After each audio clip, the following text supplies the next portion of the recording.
All right, next up, the SRX race. So this is Tony Stewart's Superstar Racing Experience, and I will say this probably every week. I'll try to be brief. This is, think of the old IROC cars where everybody is in an identically prepared car. The format is 2 heat races. They invert the finishing order from the first heat race to the second. The best average finish, or I shouldn't say the best, but the average finish of those 2 heat races determines where you start. They're running at a variety of different tracks all across America. This week was South Boston, which is the hometown track of, among other notable people, the Burtons, Ward Burton and Jeff Burton. I was so hoping they were going to have Ward Burton driving this week, but it didn't happen. But I'm going to cover the NASCAR or the SRX race. It was a big night for the NASCAR guys. Last week, we had the IndyCar guys really dominating at Pensacola. They were the ones making the headlines and running up front. The NASCAR guys came back in full strength this week. Greg Biffle wins Heat 1. Greg Biffle, yeah, he's hasn't done much in what is probably a subpar ride in limited schedules this year, but looked very impressive winning Heat 1, and good to see the Biff back out there. Now, after Heat 1, and we are off all of our copyright issues where we got a little bit of a slap on the wrist from YouTube. So I'm going to try to show a clip here, okay? And please watch this to the end. After Heat 1, Tony Stewart, to say he was not happy is an understatement. But I want to see if I can pull up the clip here and show this video. So bear with me. We have not had to do this in a long time, so I'm a little bit rusty on how to do this. My producer skills are not exactly up to speed. Let's see if I can do this.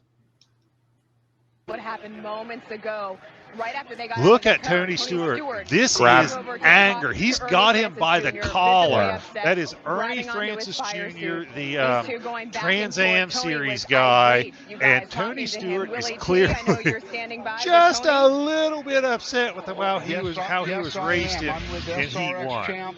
Tony Stewart, it's gotten a little rough out there, but you know this is the game, and you were like Uncle Tony to Ernie just now. Well, they've pissed off Uncle Tony right now, so they're about guys ready able to to get hear a the dose audio of it on that this? they don't want. So trust me, I know every dirty trick and got it in my bag. I mean, when you're following somebody and a guy's on the outside, and as soon as he gets clear, he just turns down across. That's the dumbest shit you can do. I swear to God. It's now, like, I hope you guys have seen the movie Groundhog Day, because that's important. Anybody that touches me, I'm touching back ×5. So just done jacking with some of these clowns. Come on, make it fun. Don't drive angry. Don't drive angry.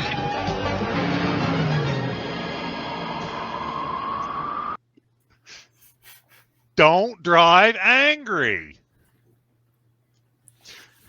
Tony Stewart just a little bit angry at the end of Heat 1.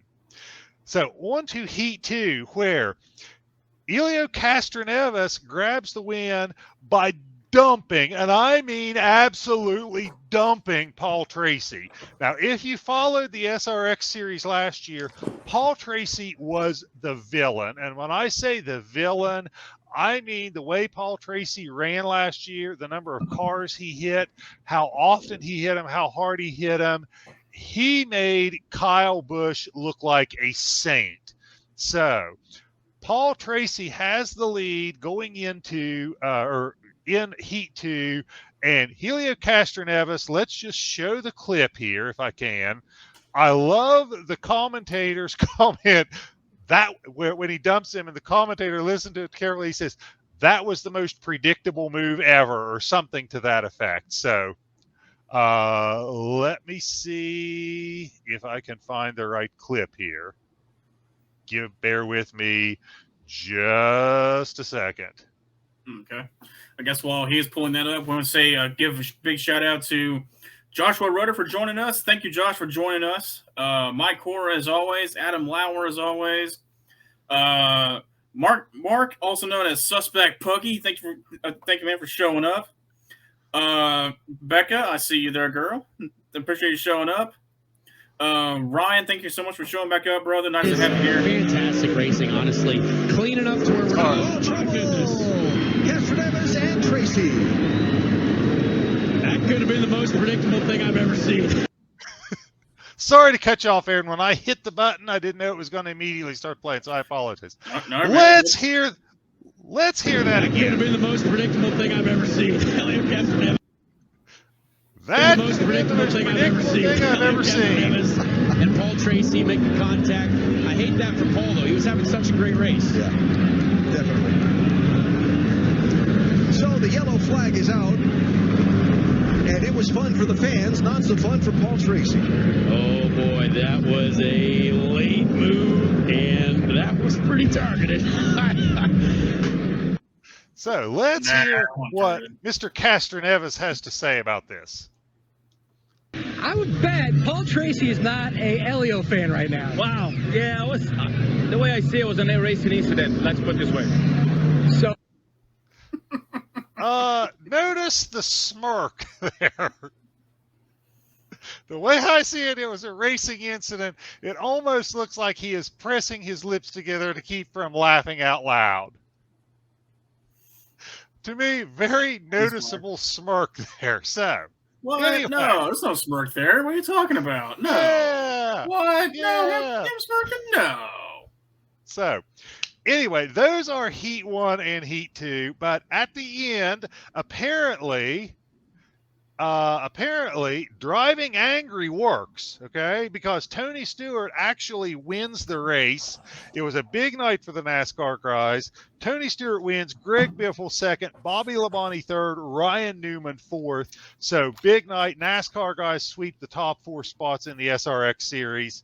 And even though it worked for Tony Stewart, my advice to our viewers, don't drive angry. So that is all I got on the SRX series.